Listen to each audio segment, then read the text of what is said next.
It's a Mimosa Monday. Wait, no, it's Tuesday. It's a Mimosa Tuesday. It doesn't roll off the tongue the same way, but that's fine. All right, let's get into this. Let's launch this show. We're going to start with Room Tone. From scripts to screenplays, budgets to box office, welcome to the Garvescope show. Lights, camera, Garvescope! My favorite. Those on TikTok don't get to hear it. You don't get to hear the stings, but man, I love the stings. And I don't mean sting from the police. I mean the sound sting transitions into the sting. I hope you're enjoying the drilling noise just as much as I am. All right, so the first segment that we do, if you're watching your very first Garvescope show, the very first segment that we do is called Room Tone. In the film industry, room tone is when you pause so that your sound guy or gal or they or them can get a general understanding, a general recording of what the bass sound for the room sounds like. But here on the Garvescope show, room tone is where we get an idea for what's going on around the business today. It's where we deep dive into all of the big articles from the week normally, but it's been a couple of weeks since our last show, so we got lots. We're going back to late March. Yes, late March. Got lots of news to cover, and again, I may jump back live again on Thursday because there was so much that I kind of just had to split it into two. So bonus episode this week, but also bonus that you don't have to sit through 3 hours of room tone in order to know what's up. We talked a lot in the last episode about AI and its impact on Hollywood, so I won't beat a dead robot to death. A dead robot to death. I won't beat it to death, but there were a couple of AI stories that popped up this week, so I will talk about those really quickly. One of them, story in the Hollywood Reporter, OpenAI is ready for Hollywood to accept its vision. The story really goes into all of the ways that OpenAI, who, if you're not familiar, OpenAI is the owner, the creator of ChatGPT. So if you're dabbling in the world of AI, ChatGPT is kind of the go-to name. There are a bunch of other large language models out there, but ChatGPT is kind of the main one that a lot of people are using right now. OpenAI, the company behind it, has been doing some stuff that is both ruffling and smoothing some feathers in Hollywood. They launched a new image model a couple of weeks ago, which is effectively a way for you to go in and type in a prompt to say, hey, create this image for me. Hey, I'd like you to create a handsome podcast host with okay hair, a scraggly beard, a green wall behind him, wearing big can headphones, and it'll create the image for you. Well, they've also been, working in video generation, and they've been trying to, in some ways, gently offer their services to Hollywood instead of being super abrupt. And for all of the things that are positive or negative that you can talk about when it comes to AI in Hollywood, I will say that having one of these companies want to engage and teach and share and talk is healthier than not. So there's that, if that, makes you feel better. So they've done a couple of things. They, have unleashed this new model that does images and videos better. But they also hosted for all intents and purposes, kind of like a mini film festival. They rented out an edgy indie cinema I think it was in LA. It's in the article somewhere. And they hosted 10 indie films that used AI as a part of their workflow. 11 short films. March 19th, the ChatGPT maker screened 11 short films made with Sora. That's their model for videos. by independent filmmakers at Brain Dead Studios, a hip movie theater in West Hollywood on Fairfax Avenue, to bid in a bid to showcase its technology. So I don't know, for anybody here who has used ChatGPT or used Sora to generate images or videos, I don't think it's lost on us what can be done. But for a lot of people that are tepid at best, or hesitant at best to experiment or experience these tools, this might be a good way to like show up and say, hey, let's see what could be made, what has been made using these tools. Is it good? Now, there's something the Hollywood Reporter says in this article that stood out to me. Says, this is a quote, "None of the titles incorporated extensive dialogue between characters." So one, that's like a major flaw of the platform, right? Like you can't really sync the moving of the lips in an AI video to audio. That's if the lips are even moving in a way that's coherent, if you did sync it with audio.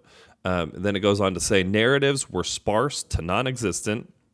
And that's the result of using these tools. You are time capped with what it can generate. So you're like, okay, well, it's going to generate a 10-second video. Well, how coherent is your storyline going to be if you're threading 100 of these 10-second videos together in order to make a sub 6 minute short film?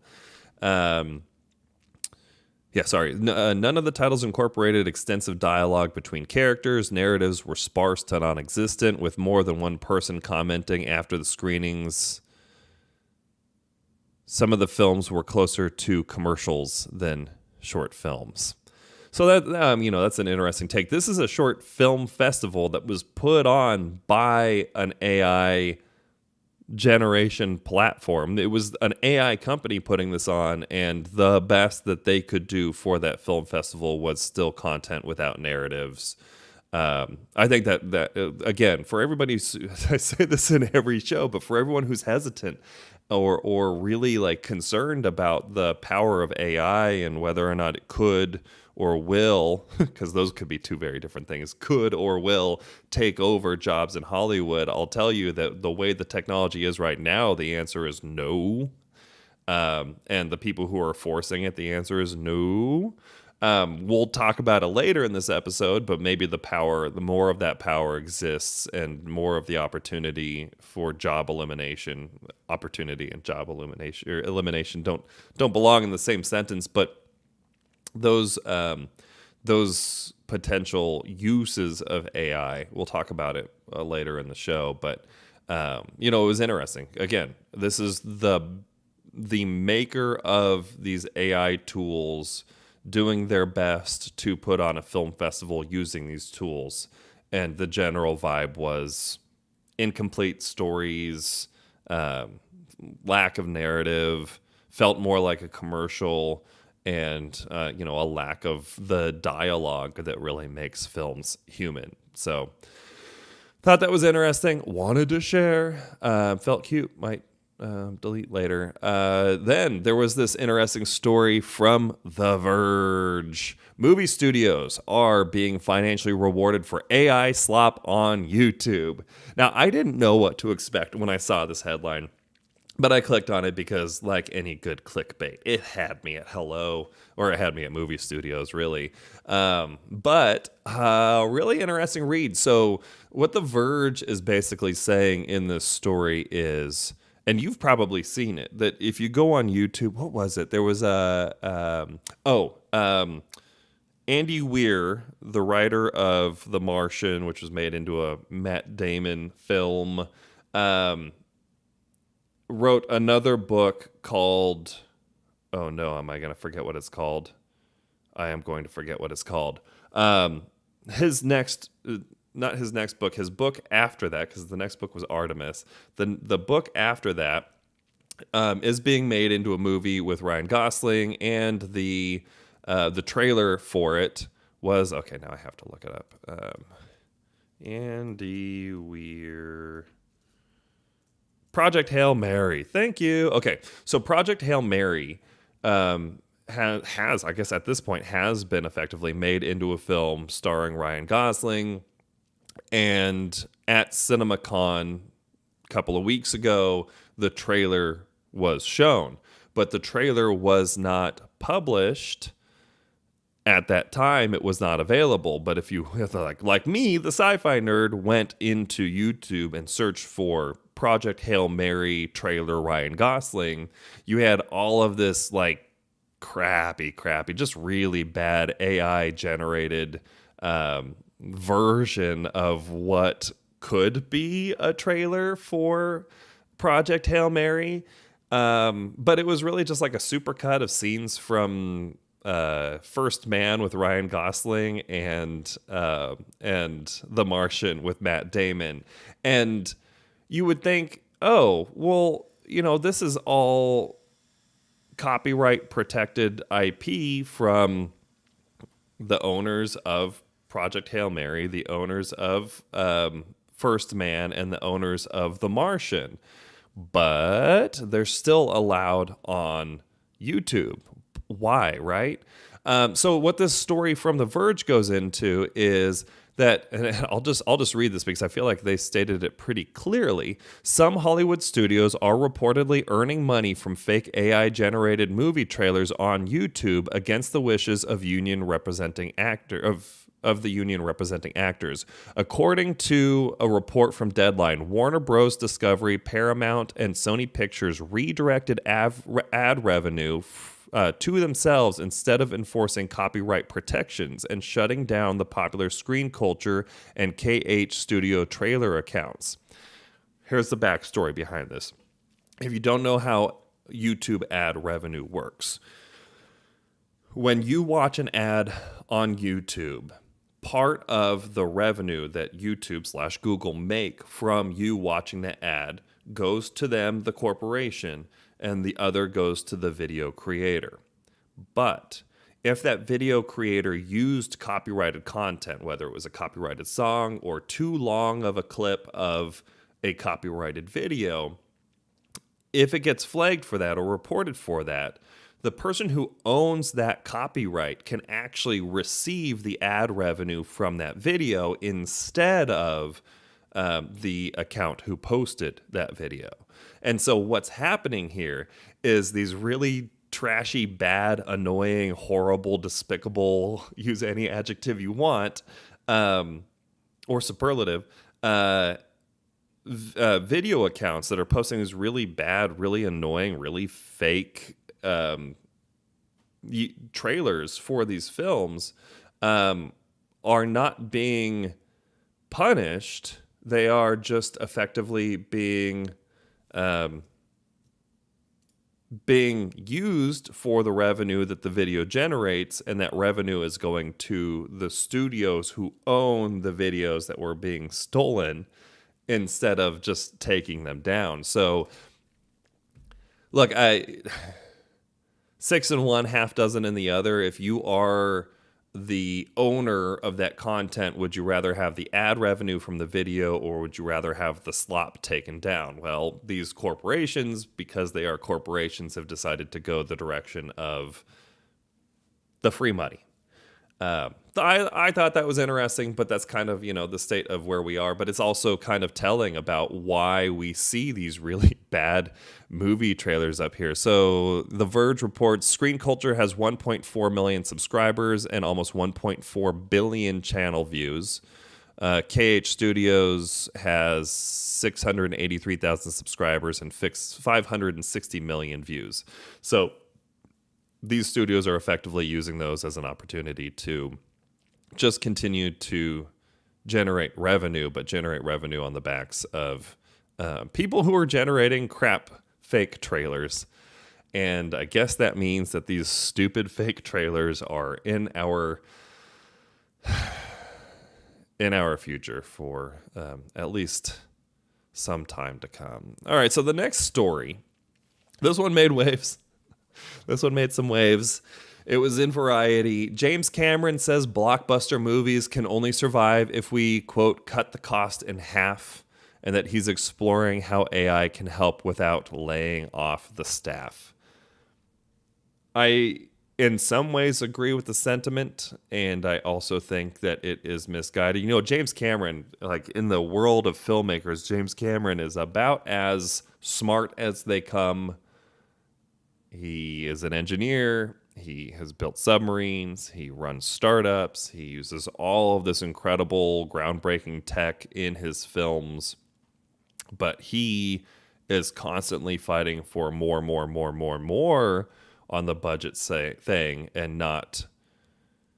He doesn't. I wouldn't say he actively forsakes story for the sake of being able to use technology, but I think that yes, he's right in the acknowledgement that we need to cut the cost of these films because the revenue model isn't there anymore, right? Like where we are right now in film streaming is pretty close to where we were when Spotify became a very controversial topic in music streaming, in that it has created a ton of availability, but very little monetization, especially for the people creating these things. And so, James Cameron is right that he does probably need to cut the cost of his films in half, if not much more than that, in order for them to still be a viable business case, like for there to actually be a case for return on the investment that studios have on, making these films and then selling them. But I don't know. I guess the way that we can read this is that he is looking at AI as a tool that helps them cut some things over here in order to create opportunity over here. And in Hollywood's existing business model, that might be the best case scenario, right? That is the best of both worlds, and that is looking at technology and innovation in the way that a lot of people who rolled with and benefited from the growth and change in technology have looked at it, to say, like, if you were looking at Henry Ford's production line and you were like, this is going to destroy jobs, I'd rather hammer these things myself. Your job was eliminated and you didn't reskill, and therefore you could not operate on the production line until you learned that skill.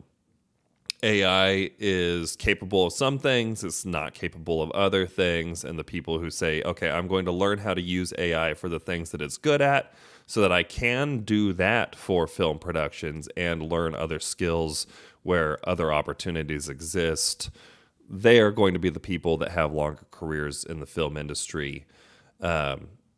It's interesting because it's not something, of course, it's something that somebody is going to ask a James Cameron, but you wouldn't expect James Cameron to be so honest about it. I wonder if in some ways he's not being 100% above board, that the cut the cost in half might be understating how much the cost has to be cut, or there's some ignorance to it, because a $300 million film just doesn't have the same opportunities. I mean, we'll talk about the electric state again later. Doesn't have the same opportunities if it is going direct to streaming, but also is the net result that you can use that to save money and spend it elsewhere to not cut staff, and is the opportunity elsewhere for somebody to do something they would have already done, but they had been replaced by AI, and therefore you just retain the staff but move them over to another place within your production. Doesn't always work that way. I do believe that at some point, it does open up more creative jobs if people embrace the technology right, but I don't know if that's like a misguided hot take from James Cameron. So, we'll see. Here you go. TV writing jobs fell 42% in the year after the Hollywood strikes, according to the Writers Guild of America. Now, this is in a lot of ways written in a way that positions the WGA as criticizing studios for the way that they're not embracing the changes that came as a part of the writer's strike and the change of technology.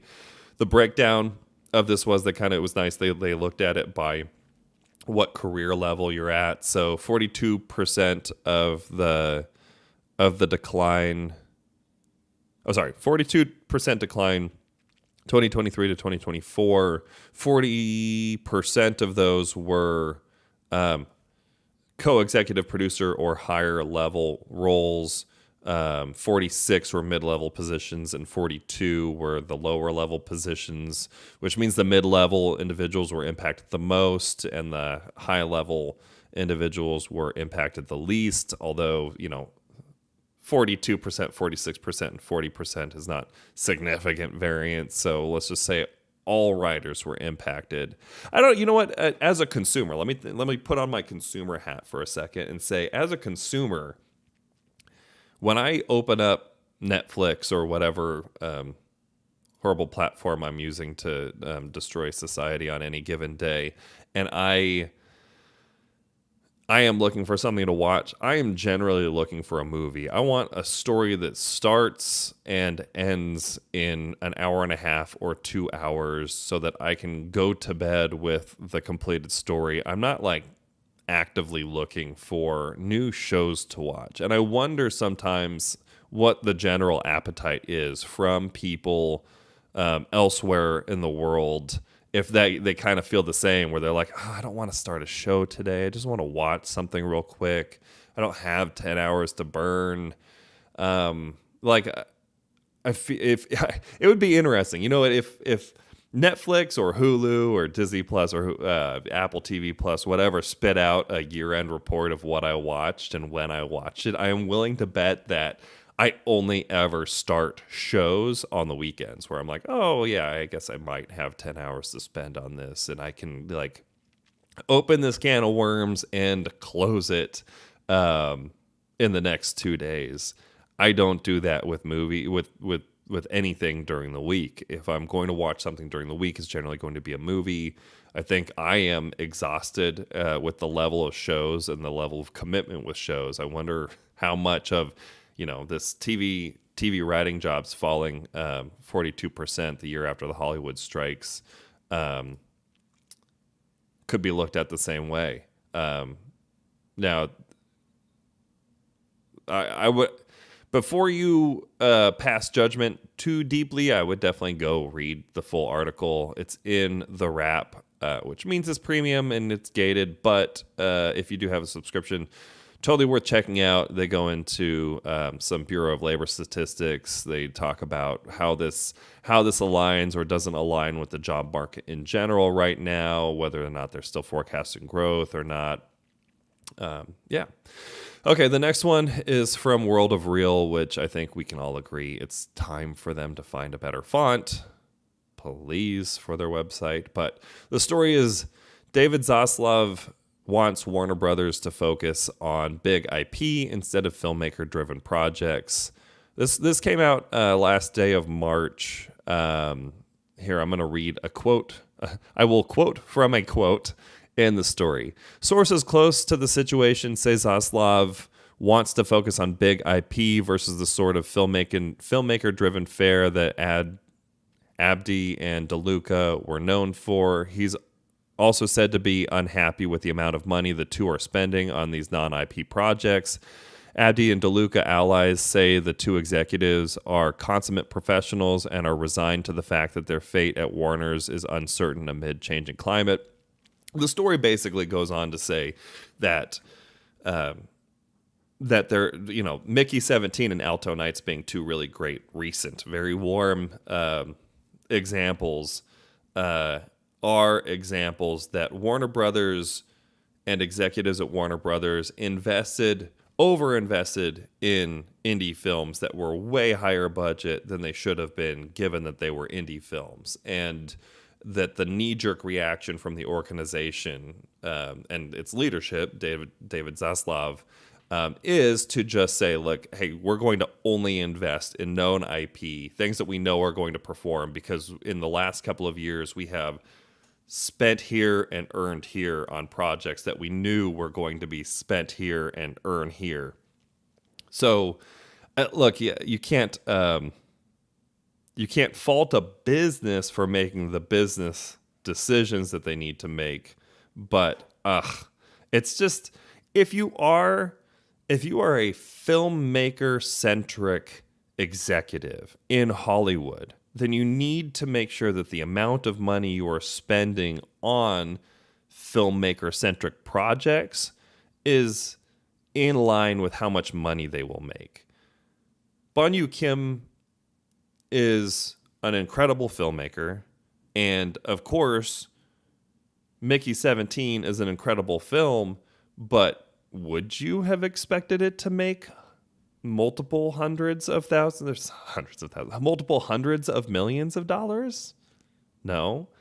Alto Nights is Martin Scorsese and Robert De Niro, but like, this is a follow-up film after a bad turnout for something like The Irishman. The amount of money that you spend on it is not going to be made back by the project. And it's cool to have one of those every once in a while, but if you're going to invest in indie films, invest in really micro or low budget indie films. Do not spend hundreds of millions of dollars on them. The only way to make indie films scalable is to invest in smaller projects in hopes that one of them blows up. It's the same business model that you have in venture capital. It's to say, we're going to invest $500,000 in 10 companies, knowing that one of those companies is very likely to be $1 billion company. So if we invest $500,000 in 10 companies, we invested $10 million, and the $1 billion company will recoup that investment for us. Fantastic. You got to do the same thing with indie films. You have to say, look, we're going to spend $500,000. We're going to spend $1 million, $5 million on 10 films instead of $100 million on one film that is very niche. It has its audience, and its audience is going to go watch it, but the audience isn't big enough to power the rest of it. And so the investment needs to be commensurate with the audience. And while investing, nobody needs more investment in existing IP. There's too much of it already. But I understand what Zaslav is saying from a business perspective. It just sucks because filmmaker centricity that was misguided filmmaker centricity that overinvested in things that weren't going to recoup budget is what got us here. Okay, let's talk about The Electric State, because I'm on my high horse about overspending on movies. Collider, March 25th, wrote a story. The Electric State proves something about Netflix movies we've been saying for years. And, so the story basically goes in to say it's a completely watered down interpretation of the illustrated novel of the same name from 2018, that it was one of the most expensive movies of all time, and it was Netflix's most expensive movie of all time with a $320 million budget. And that it checked all the boxes of, hey, we brought in the stars, we spent the money on the Russo brothers, but the net result was that Netflix doesn't have a way to recoup $320 million on subscriptions if they're also going to try to invest in other projects. Later on in the article, it mentions that in... Can I find it?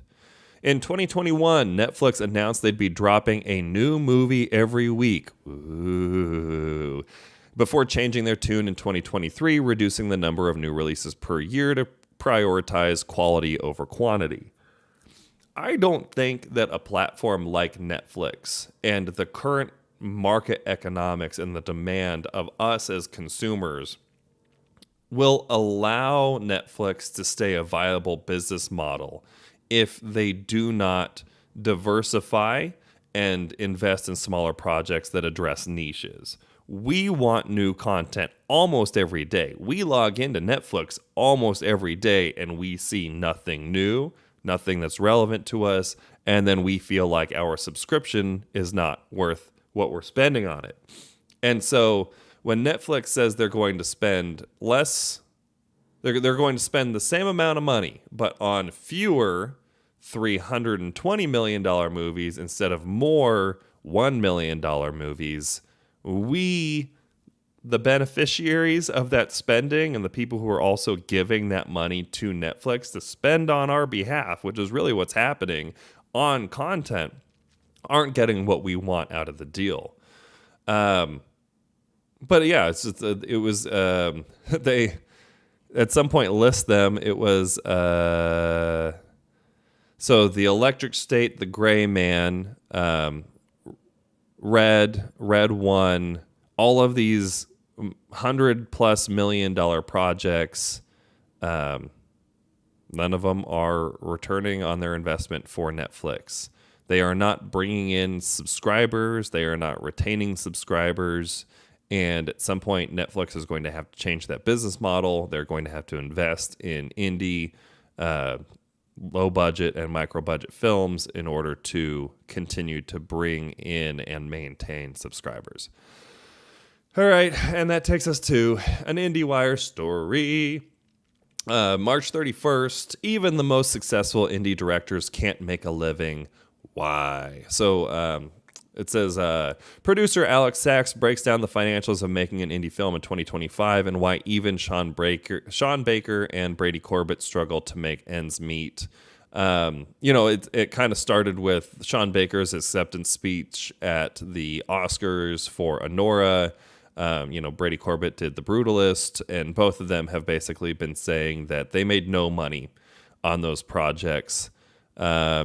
Corbett was on Mark Maron, who, by the way, if you're not a Mark Maron fan, you need to be a Mark Maron fan, was on Mark Maron's WTF podcast, where he said, I've spoken to many filmmakers with films nominated this year who can't pay their rent.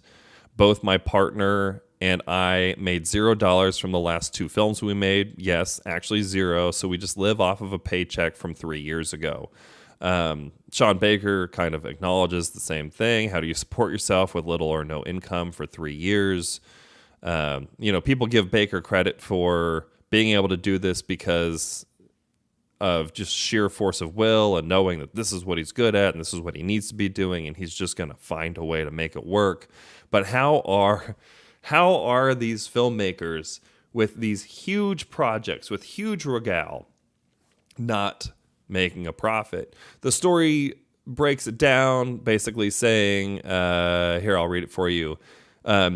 They would recoup their, under the scheme, the equity investor floated cash flow to make the movie. That's basically somebody saying, hey, I'm going to give you $5 million to make a movie, but I am an equity investor, meaning I get a percentage of the money that it makes.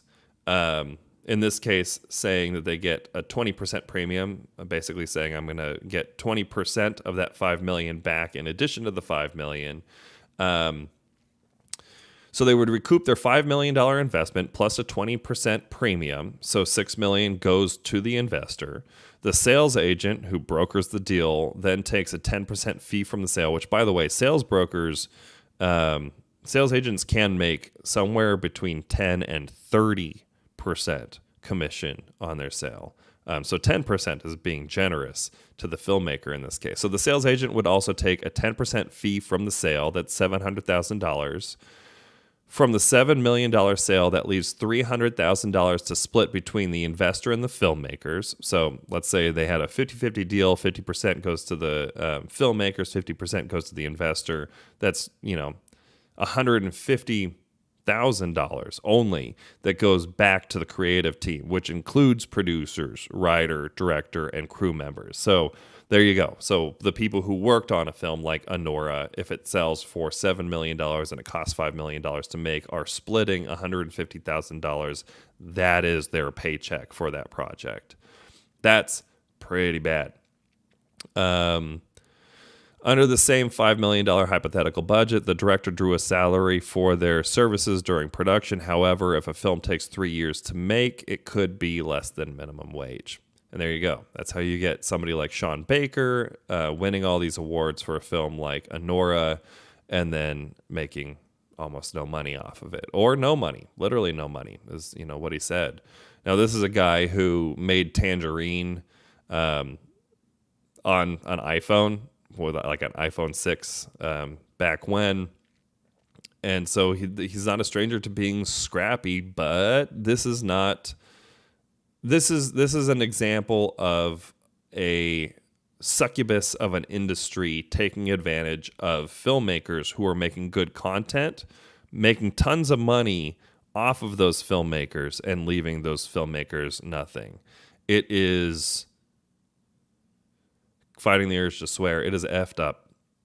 It is an effed up industry. So that story was an IndieWire, totally worth going and checking out. We got a couple more. We're going to keep going. This is Room Tone on the Garvescope show, where we go through the news of the week, or in this case, the last 3 weeks.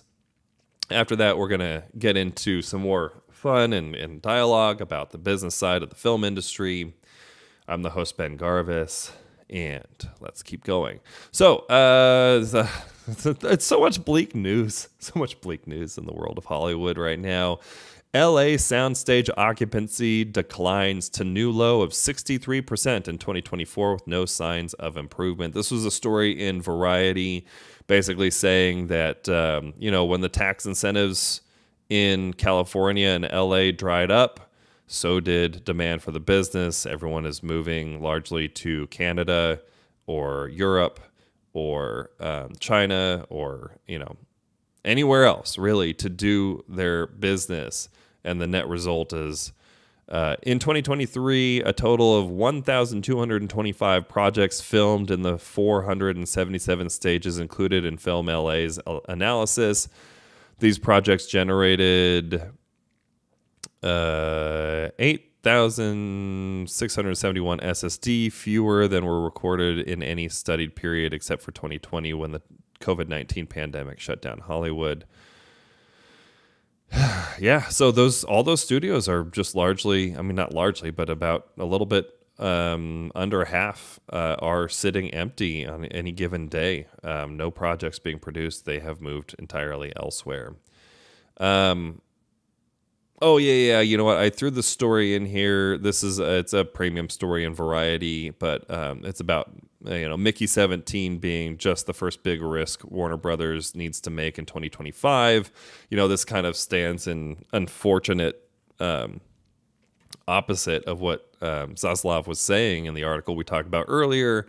Mickey 17, it was a $118 million gamble on Bong Joon-ho's film, and it didn't produce desirable results. It notes that there's only one DC film on the calendar for 2025. And so you don't have any major IP films. You don't have anything wildly exciting out. So what risks are you going to take this year with your investments? If you have a VIP Plus account for Variety, I would go check that one out. All right, 3 weeks ago, we mentioned this director, Carl Rinch, that basically scammed Netflix out of $11 million. He was supposed to be developing a show, and instead he spent it on hotels, housing, bedding, and a $28,000 sofa. Well, Netflix says that they want their money back. Cool, whatever, Netflix. Thanks. Another look, I was hard pressed to find lighter stories given how bleak some of this stuff is with the economy where it is and everything right now. So I dug for what I could find. Interesting story that the sphere, as my aunt says, in Las Vegas is actually going to take on The Wizard of Oz in a digitally and AI enhanced version. Upscaling it to the 18K resolution that they use for that interior kind of surround view film format. That'll be really cool. I mean, we've seen concerts, we've seen kind of the unique purpose-built film that they use for the Sphere's like introductory experience. Yeah, so it's gonna be cool. It'll if you're a big fan of Wizard of Oz, you will be able to see that. There's another purpose-built film that's going to be launched called From the Edge, which was directed by the Free Solo Academy Award winners Jimmy Chin and Ichai Vaslav. Sorry. It's going to follow 5 athletes: free diver Alenka Artnik, skier Marcus Elder, rock climber Alex Hanold, base jumper Katie Hansen Lajeunesse, and surfer Kai Lenny, using proprietary camera technology. Again, the screen on the inside of the Sphere is an 18K screen. So seeing Wizard of Oz upscaled to that would be interesting, but also any purpose-built film would be a cool thing to see. I don't usually quote no film school, but this is just one of the things that happened while we were on break. Sundance is moving. There are combating opinions about whether or not it was a financial decision or it was a political decision. I say, why can't it be both? Follow the money to follow the politics, or follow the politics to follow the money. It is going to Boulder, Colorado, which, look at, for all of the people that I've talked to in the industry, the people in Park City are largely saying good riddance. The people in Utah are frustrated. They feel it was a political thing because of a lack of support for progressive causes, for human rights in the state, by putting, the politicians putting money where they want it and away from causes that were supporting equality. Boulder is a great town. If you haven't been to Boulder, it's actually very like Park City in so many different ways. I can see Sundance just being great in so many ways. In Boulder, it really just, when I saw that, I was like, that's a great fit. Because before that, the 2 biggest front runners were Atlanta and Cincinnati. It was like, those are very, very different cities than Park City, Utah. Boulder is very similar. So I think that the experience for filmmakers and attendees is going to be very similar.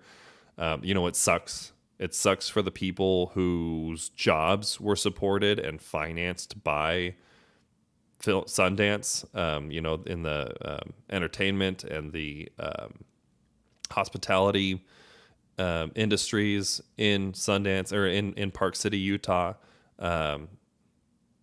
But that's the way things go. You create a hostile environment for these places, and they are highly sought after, and somebody will take on and shoulder that burden. It was like $2 or $3 million that Utah spent on Sundance every year, but it was hundreds of millions of dollars in revenue that Sundance brought in every year. And the UF around, you find out, I guess. Congratulations to Boulder. Can't wait. I always am looking for a reason to go to Boulder. There was a story in Hollywood Reporter. This one has been around for a while, but Justine Bateman wanted to, quote, give a book of matches to tech companies so that they can burn down Hollywood. Justine Bateman, great filmmaker, great writer, great actress, has been very outspoken about AI and has launched her own film festival that is a no AI film festival. And is just actively campaigning against use of AI. It's kind of interesting. She wants to embrace tech companies, but wants to embrace tech companies that do not push AI into the film industry. It is what everything in the world of AI is right now, and that is 100% conjecture and opinion. Working in the tech industry, it's always driven me nuts going to any Q&A or discussion at an event, and anybody who gets asked a question about AI opines about it, but it's just 100% conjecture. We don't know what the disruption will be or what it will look like. We can only look at what the technology is right now. And what the technology is right now, like we talked about earlier on in the show, is it's not there yet. Okay, two more quick stories, and then we'll take a quick break and then jump into what's above the line. So this is another VIP Plus story in Variety about a conversation that was happening at CinemaCon where people were pushing for a 45-day theatrical window commitment from all major studios as like a universal standard. And this is why this show exists. Hollywood is really bad at business. It's so bad at business. You cannot look at all films and just throw a universal blanket over all of them and say all of them are worthy of a 45-day theatrical window. You can't even throw a blanket on all films and say they are all worthy of a theatrical window at all, or a theatrical run at all, or any four-walling. Every film is different. It's very unique. The audience is very unique. When you work in marketing, you have to address your niche market. Who is your customer? Where are they? How many people is it? What are their demographics? Where do they spend their time? Where do they spend their money? And every film has to do that. And if you want to put a 45-day theatrical window commitment out there where all major studios are required to put every major film they invest in through a 45-day theatrical window, it will put theaters out of business. Not just the studios, it'll put theaters out of business. Because theaters then are required to spend the money to run the film when there is nobody coming to watch the film. It's not like the marketing money is going to bring in more people to theaters. Theaters are matching demand where it is right now. So if there is demand for film, theaters will run it equivalent to the amount of money they believe they can make from the theatrical run. If they can't make money from the theatrical run, they won't run the film. So if the film is required to run for 45 days, or the studio cannot release the film anywhere else for 45 days, what are you doing? Like, what problem are you trying to solve? Because you're not solving any problems, you're just creating problems. That's my hot take. So that was in Variety, theatrical window minimums being pitched at CinemaCon. It should feel hopeless. It is, in a lot of ways, hopeless. This is the last story in room tone. Vimeo wants to let every creator launch their own Netflix. This basically talks about Vimeo's tech that allows anybody to build what effectively is a streaming platform. And there are a lot of these out there. Vidyard, I believe Vidyard was actually the backbone of Disney Plus for a while. But Vimeo has had this platform called Vimeo OTT, which is basically like, hey, I'm going to make my own streaming platform. You log into this website. All of my content is there. It's gated by a paywall, so anybody who wants to come has to subscribe in order to see content. You can have content that people don't pay for.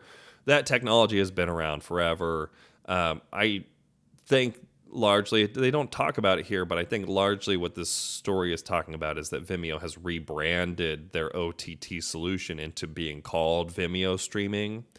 But yeah, like, the opportunity is out there. If you look at the creator economy, the thing that drives the creator economy is subscribers, and creators are trying to find ways that give them better direct access to their subscribers, and they are trying to find ways to then monetize those subscribers. Because if you push all of your videos to TikTok and then TikTok disappears tomorrow, like at any given point it apparently can, you lose your ad revenue, because you no longer have access to to your audience, you lose, product placement deals or any endorsements that you receive because of how big your audience on TikTok is. And if you have a platform like Vimeo streaming, you could be posting your content, people could be subscribing to it, and you could be monetizing it through those subscriptions, or it could just be an opportunity for you to interact directly with your audience without losing it. The closest thing that we have in the creator economy right now to direct access to filmmakers, unless you build something like a website, is like a mailing list, right? But none of these platforms are really that conducive to you collecting email addresses. So if you're going to try to interact directly with your audience, or you want to preserve your audience just in case a platform like TikTok disappears overnight, that's what effectively Vimeo is trying to solution with their OTT, or what they're now calling Vimeo streaming solution.